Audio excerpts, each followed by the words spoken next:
بسم الله الرحمن الرحیم. سورة ابراہیم لسم نمبر آیت. سورة ابراہیم نمبر آیت دوم. اعوذ باللہ من الشیطان الرجیم.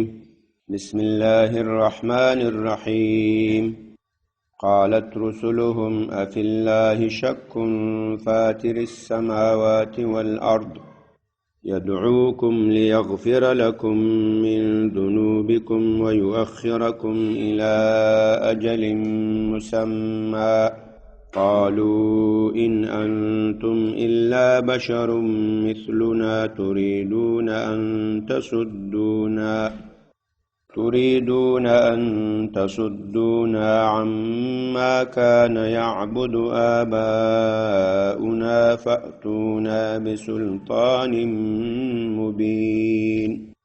قالت لهم رسلهم إن نحن إلا بشر مثلكم ولكن الله يمن على من يشاء من عباده وما كان لنا أن نأتيكم بسلطان إلا بإذن الله وعلى الله فليتوكل المؤمنون. وما لنا ألا نتوكل على الله وقد هدانا سبلنا ولنصبرن على ما آذيتمونا وعلى الله فليتوكل المتوكلون.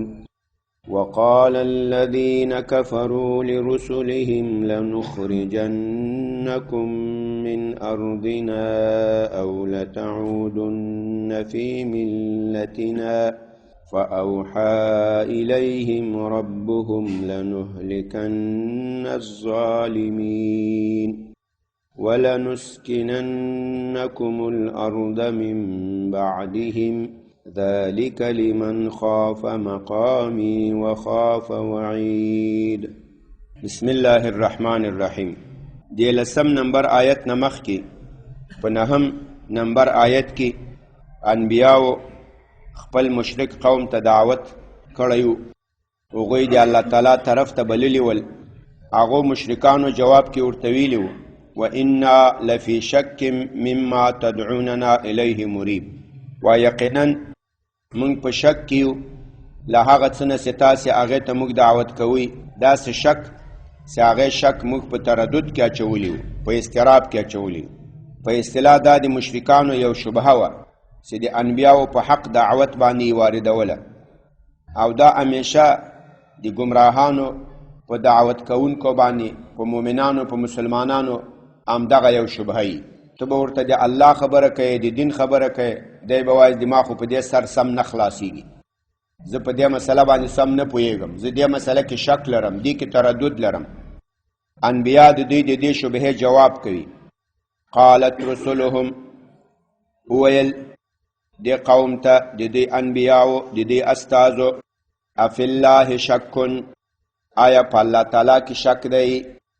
تقدیر د مضاف وکړئ. افی دین الله شکن، آیا د الله په دین کې شک دی؟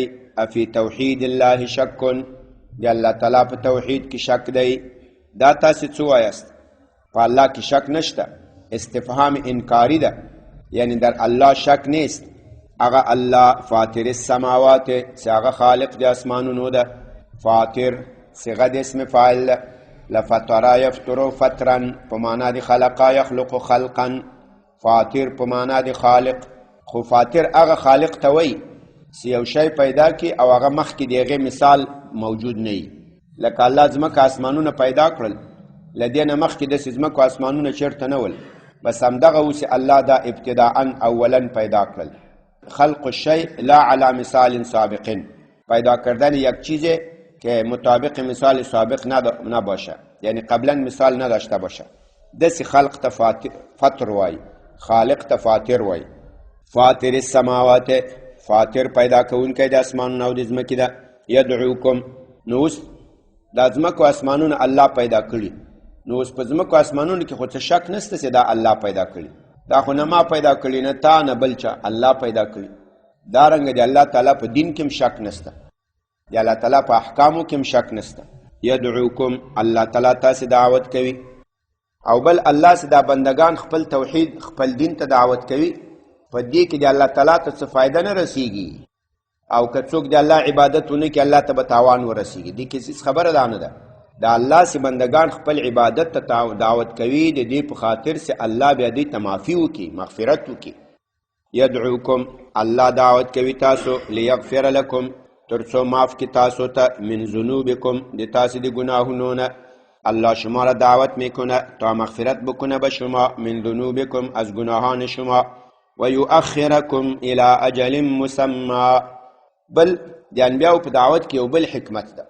د انبیاو دعوت چې څوک ومني، په نبی باندې ایمان راوړي، په هغې لار روان سي، د الله له عذاب نه بچ سي، نو هغه الله چې ده ته کومه نیټه ټاکلې سي، په هغه خپل ټیم به مړ سي، او یا 80 کاله. اوس مثال فرعون که په موسی علیه السلام ایمان راوړی وای، هغه یې تسلیم کړی وای، نو که د فرعون عمر 80 کاله وای، تر 80 کلو پورې به دی الله رسولی وای، ځکه د نبي دعوت یې ومنل. اوس د نبی دعوت ونه منل، بس د غرق سو، نو ذاتي کوي 40 کالو، کوي 10 کوي 800. دارنګه د مکې مشرکینو که چېرته په نبی اسلام ایمان راوړی وای، او له هغه سره ودرېدلي وای، او له هغه مقابله او جګړه یې نه وای کړې، نو دا به الله تعالی دوی ته یو څه ټیم ورکړی و، تر ډېر وخته پورې به دوی ژوندي ول. په بدرو، په احدو، په نورو جایو د جګړو کې به دوی نه مړه کېدل. هغه یو څو وخت عمر الله ورته لیکلی و، هغه ته به ورسېدل. نو بل الله تاسې دې لپاره دعوت کوي چې په الله ایمان راوړئ، چې له عذاب نه بچ سئ. هغه عذاب چې بیا وروسته نازلیږي که تاسې له انبیاو نه انکار وکړئ. الله که شما را دعوت میکنه به خاطر ازی که از عذابی که پسان در صورت انکار نازل میشه که از عذاب شما خلاص شوید. و یؤخرکم او ترڅو الله تعالی تاسې رسته کی. اخر یؤخر تأخیر، باب د تفعیل رسته کول، تا الله تعالی شما را تأخیر بکنه وقت بته، ترڅو الله تعالی تاسې رسته کی الی اجل تر نیټې مسمن معلومی پوری، معلومدار پوری، مسمى بمعنای معین، صيغه د مفعول لسمى يسمي تسميه فهو مسمن والمفعول منه مسمن. ترڅو الله تعالی تاسې رسته کی تر هغه نیټې معلومی. قالو مشرکانو بل شبهه وارده کړه. اوله شبهه خو دوی د الله تعالی په دین او په توحید وارده کړه، وایي دغه دین ته چې تاسې موږ دعوت کوئ په دې کې موږ شک لرو، دې شریعت ته چې تاسې موږ دعوت کوئ په دې کې موږ شک لرو. انبیاو جواب وکړو، وایي د الله په توحید او د الله تعالی په شریعت کې څه شک ده؟ هغه د ځمکو د اسمانونو خالق ده، په داسې ذات کې څوک شک نه کوي. اوس دی یو بله شبهه کوي. انبیاو به ویل چې موږ د الله له طرف نه راغلي یو، دوی به ورته ویل تاسو خو موږ غوندې انسانان یاست، تاسې څنګه د الله له طرف نه موږ ته رسولان انبیا یاست؟ ولې الله سره ملایکې کمې دي چې موږ ته راویلېږي، تاسې وایئ چې موږ انبیا یو؟ قالو وویل دې مشرکانو ان انتم، دا ان نافیه ده، ما انتم تاسو نه یاست، الا بشر مگر بشر یاست، مثلنا د موږ په شان باندې، تریدون تاسې غواړئ ان تصدونا چې موږ منع کوي، صد یصد صدن منع کول، شما اراده دارید که ما را منع بکنید، عما له غدین کان یعبدو، عما له خدایانو کان یعبدو چې د هغوی عبادت کول، آباؤنا د موږ پلارانو. تاسې خو د موږ په شان بشر یاست، تاسو چېرته انبیا سوئ؟ او بل تاسې غواړئ چې موږ د پلارو د نیکو کوم خدایان جوړ کړي دي، کوم بوتان متان کاڼې تیږې تراشلي دي، تاسې له هغې نه موږ منع کوئ. شما ما را از خدایایی که پدر کلان ما عبادتی او را میکرد، از سنگ و دیگه از او ما را شما منع میکنید. که تاسې رښتیا انبیا یاست، بس موږ به تاسې ته یو معجزه ووایو، هغه پیش کړئ. فأتونا بسلطان مبین، راتللو کوي موږ ته په سلطان، په یو دلیل، په یو حجت، په یو معجزه مبین ښکاره واضحه، چې له هغې چې تاسې نبوت معلوم سي. انبیا جواب کوي. قالت لهم رسلهم، وویل دوی ته د دوی انبیا، ان نحنو، انبیا داسې جواب کوي، وایي بلکل موږ خو نه یو مګر د تاسې په شان باندې بشر یو. دا معلومه خبره ده، خدا خو نو بیا د الله کار ده چې الله په د خپل بشر کې په یو بنده باندې انعام وکړي، احسان وکړي، رسالت ورکړي، نبوت ورکړي. نو د دې بشریت او د رسالت د دې منځ کې څه منافات ده؟ مانعت الجمع خو نه ده. ما بین ای سخن که الله به یک بنده خود انعام بکنه به او رسالت بته، د رسالت او د بشریت منځ کې خو څه تضاد نسته. که څوک بشر و هغه به رسول نه جوړیږي، او که رسول و هغه به بشر نه وي.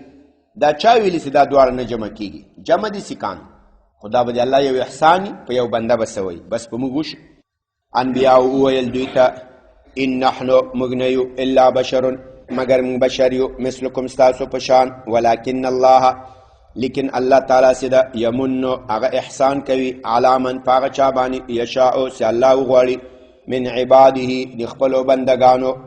ما نیستم مگر مثل شما و یک بشر استم، مگر الله تعالی یمنو احسان میکند علی من به او کسی یشاء که الله بخواهد من عباده از بنده های خود.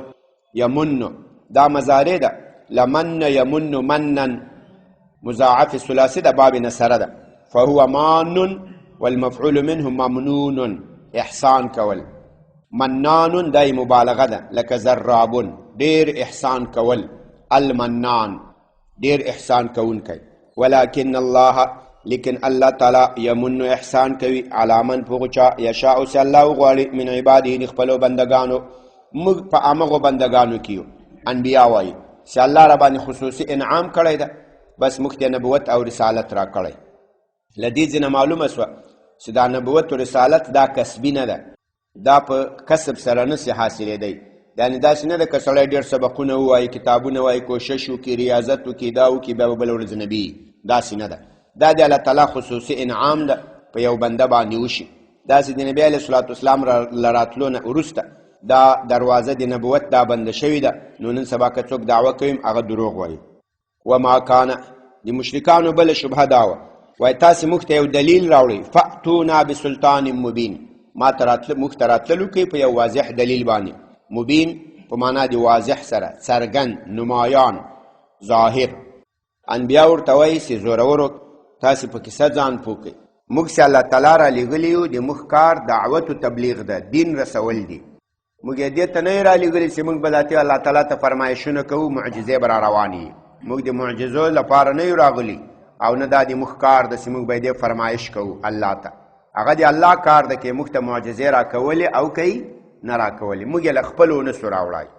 وما کان لنا او مناسب نه ده موږ لره، مناسب نیست برای ما ان نأتیکم چې موږ راتللو کو تاسو ته بسلطان په معجزه باندې الا مگر باذن الله د الله تعالی په اذن، د الله په حکم، د الله په اجازت باندې.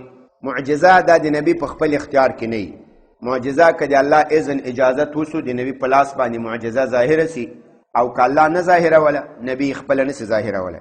وعلى الله او خاص په الله تعالی باندې فلیتوکل باید بروسه وکړي، باور وکړي، اعتماد وکړي المؤمنون مؤمنان. فلیتوکل دا امر غائب ده، لتوکل یتوکل توکلا فهو متوکل. توکل دا چاته وایي؟ توکل دا په یو شرعي کار کې، په یو شرعي کار کې په الله تعالی باندې پوره اعتماد و باور کول، دې ته توکل وایي. مثلا اوس ته غواړې حج ته لاړ سې، بس د دې لپاره پیسې برابرې کې، د دې لپاره خرچه برابره کې، کار شروع کې. نور ځکه په الله باندې توکل وکړي، په خپل کارونه الله ته وسپارې، نور ټول اعتماد باور دی په الله باندې، دې ته توکل وایي. ته دنیا کسب و کار تجارت کوي، یو روا تجارت شروع کې، کسب و کار شروع کې، آلات و اسباب و پیسې هر څور ته برابر کې، نور ذاتی اعتماد دی په الله باندې وي چې یا الله ته ماته په دې کې ګټه راکې، ماته په دې کې منافع راکې، دې ته توکل وایي. په هر خیر کار کې چې ته عزم وکې، اراده وکې، او په الله باندې بروسه او اعتماد وکې، دې ته توکل وایي. او دا مومن ته په ټول ژوند کې پکار ده.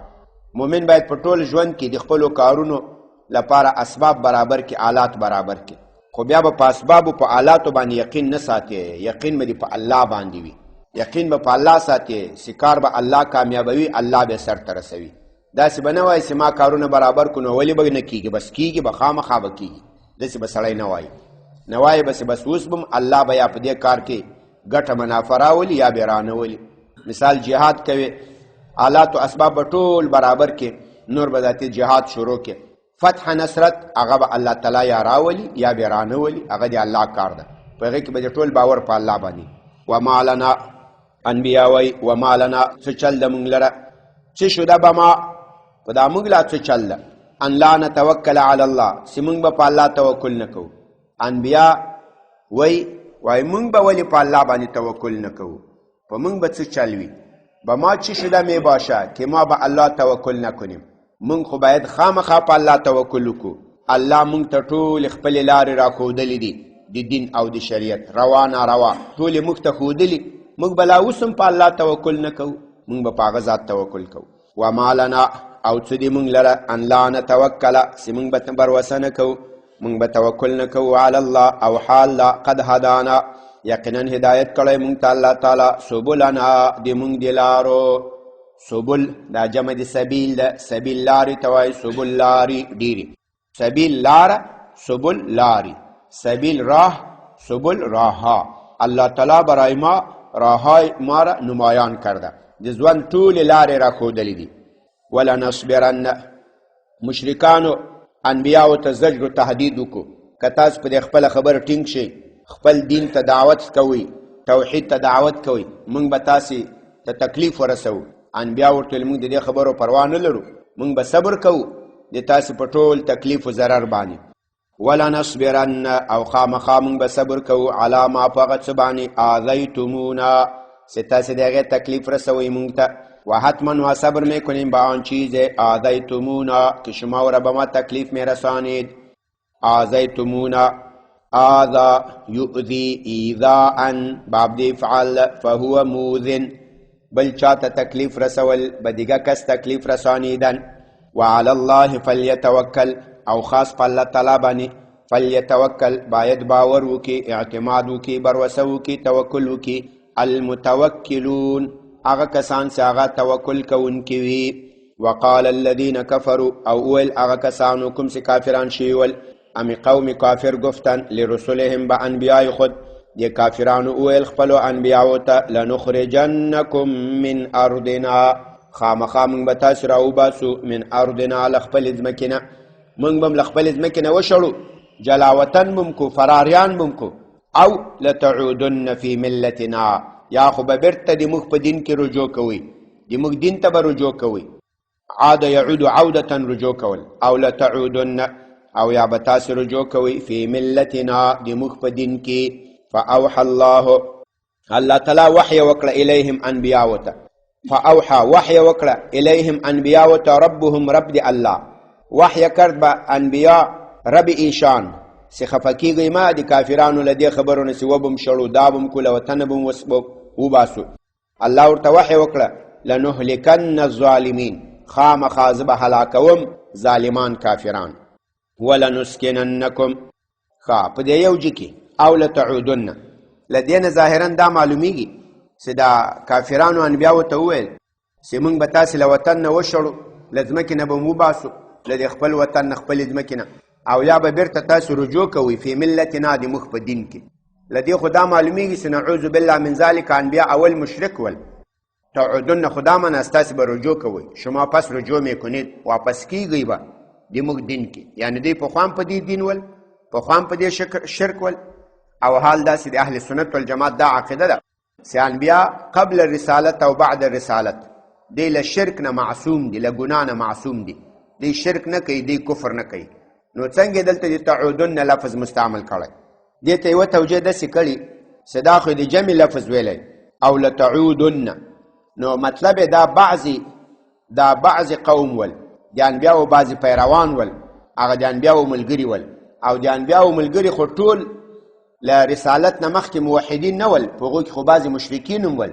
نو دا یې تغلیب کړی نسبت هغه اکثر ملګرو ته دا نسبت ټولو ته کړی چې تاسو ټول به بیرته د موږ په دین کې رجوع کوئ او یا دا عاد یعود عودتا دا په معنا د رجوع سره نه ده دا په معنا د صار یسیر سیرورتن سره ده سیرورت ګرځیدن ګرځېدل او یا به تاسې ګرځېږئ د موږ په دین کې تاسې به داخلیږئ د موږ په دین کې په معنا د رجوع سره نه ده په معنا د ګرځېدلو سره ده به معنای رجوع نیست به معنای گردیدن است شما می گردید در دین ما الله تعالی انبیاو ته وحی وکړه چې خامخا زه به تباه کوم دا ظالمان ولنسکننکم او خامخا تاسو ته به سکونت درکم الارض په همدغه ځمکه کې من بعدهم له دوی نه وروسته الله انبیاو ته ویل چې غم مه کوئ دوی خو تاسو ته وایي چې له دغې ځمکې نه به م وشړو جلاوطن به م کو الله ورته ویل په دې ځمکه کې به تاسې اوسېږئ، دوی به ورک وي، دوی به نه وي.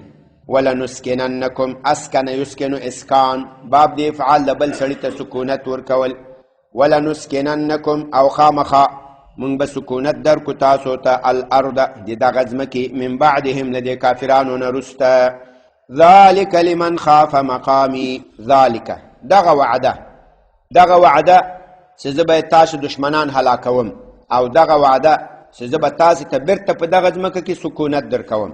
دا وعده لمن هغو چا لره ده خاف مقامی چې هغه یریږي زما له ودرېدلو نه، وخاف وعید او هغه یریږي د ما له وعید نه. مقام په دې کې دوه ترجمې راغلي، یا دا مصدر میمی کوي لقام یقوم قیاما و مقاما بمعنای استادن، یا مقام دا اسم ظرف کوي بمعنای جای استادن. نو مقام یا په معنا د ودرېدلو معنا مصدری سره، یا په معنا اسم ظرف جای د ودرېدلو جای استاده شدن. که دا په معنا مصدری سره کې دغه وعده د فتح د نصرت، وعده د دې خبرې چې دشمنان به دې هلاکیږي او په ځمکه کې به تا ته سکونت درکیږي. دا وعده هغو چاته ده چې دی یریږي مقامی، الله وایي زما له ودرېدلو نه. څه مطلب؟ یعنی د ما قیام، د ما ودرېدل په دې بنده باندې چې زه په دې بنده قائم یم. هر مؤمن له دې نه یریږي، هر مؤمن له دې نه ویره لري چې الله په ما باندې قائم ده، د ما په سر ولاړه ده. الله تعالی د ما حفاظت کوي، د ما په سر نه بلکې د ټولو ځمکو اسمانونو ساتونکی پالونکی، د ټولو تدبیر تنظیم کوونکی هغه الله ده.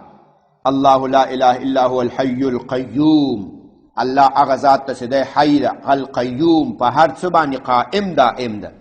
نو له دغې خبرې نه چې څوک یریږي هغو ته دا وعده ده چې دشمنان به دې هلاکیږي، هغو ته دا وعده ده چې ته به په دې ځمکه کې سکونت تا ته درکیږي.